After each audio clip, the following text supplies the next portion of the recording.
Hey guys, how's it going? Today we're continuing with our ongoing series to look at what supplements I take day to day and which ones are worth your while. I want to mention now that every supplement I will be talking about in this series is available through this video sponsor, bulksupplements.com. Link can be found in the description below. I want to talk about my second favorite supplement today, that's creatine, and just how ridiculously overpowered it is when it comes to its performance enhancing effects. I will say that there are no serious reasons not to supplement with creatine if you're even just a little bit interested in weightlifting.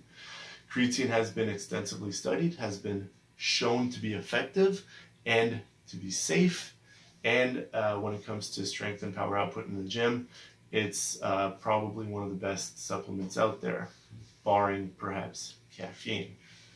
Whenever I am creatine loaded, I notice that I always have a few more reps in the tank with any given weight in any given lift.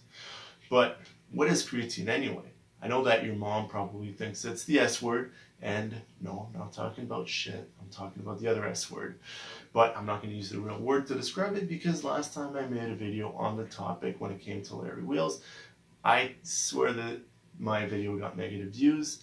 Perhaps the algorithm doesn't like that word. But anyway, it's not the S word, it's a naturally occurring compound that your body needs to function and that is found in red meats and that your body uses in the production of cellular energy. Now here's the crazy thing about creatine.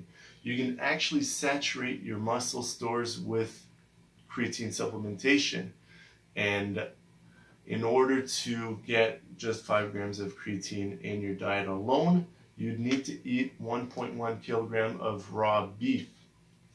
Try doing that every single day for the rest of your life. If your GI tract doesn't tell you to stop, your bank account would. And of course that's unless you happen to be a very rich man turned cult leader and advocate for the consumption of raw liver, which is actually a very poor source of creatine, by the way.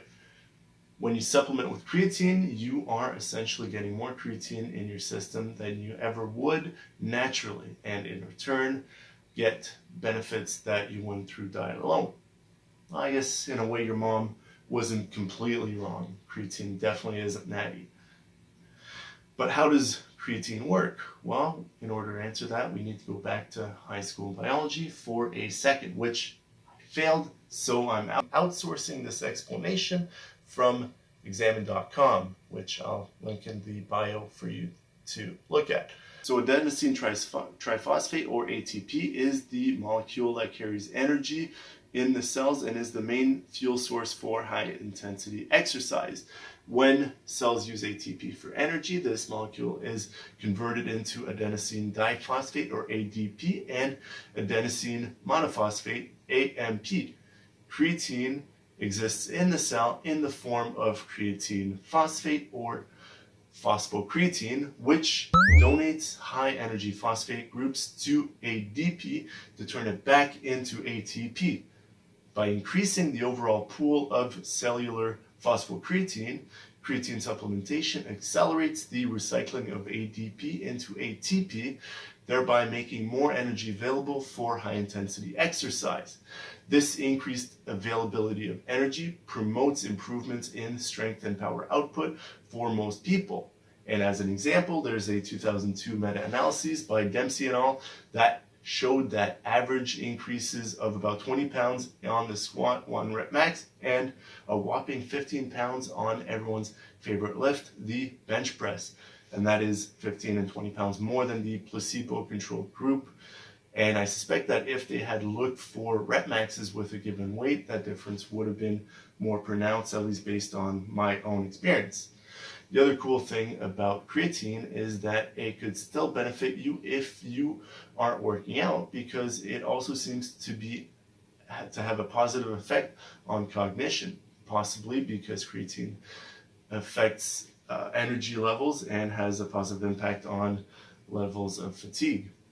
Now, what about dosages? Well, here's the thing that people seem to get wrong about creatine.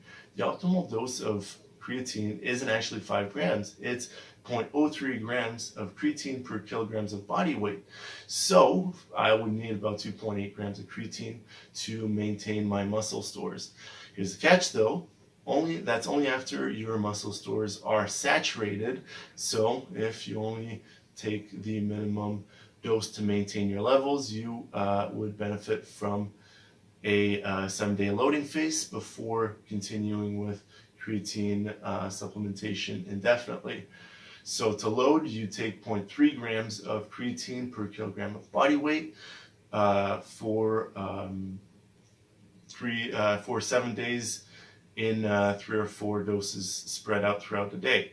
For those of you keeping track, that's 28 grams for 7 days if you weigh 93 kilos like me. What has been my experience with creatine? Well, when I got back to creatine loaded, I gained about 7 pounds of water weight, but it's water weight that was stored in my muscles, so it just makes me look fuller and more muscular. I changed my training approach to focus more on muscle hypertrophy, so I'm exclusively doing sets of 8 reps or greater, so I'm able to crank out more reps with the same weights as before, and I'm able to bring down my rest times to about 90 seconds without having it affect my performance negatively. If you're competing in weight class sports, it might be a good idea though to either not supplement with creatine at all or to stop taking creatine a few weeks before your weigh-in so that you can do your water cut or whatever it is that you guys do. So what's my protocol? I loaded for the first 7 days with creatine monohydrate powder in form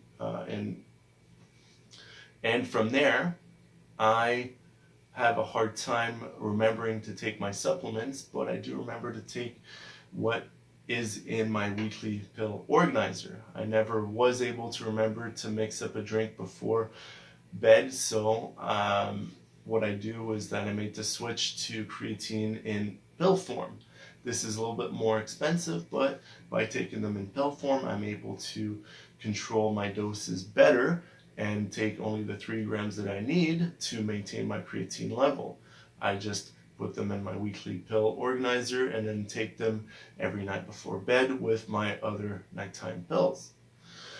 I hope I made a compelling argument for the supplementation of creatine, and if I did, I recommend that you check out boxsupplements.com by clicking in the link in the description down below, or by entering Vincent12 at checkout for a 12% discount. In the meantime, have yourselves a great night. Bye.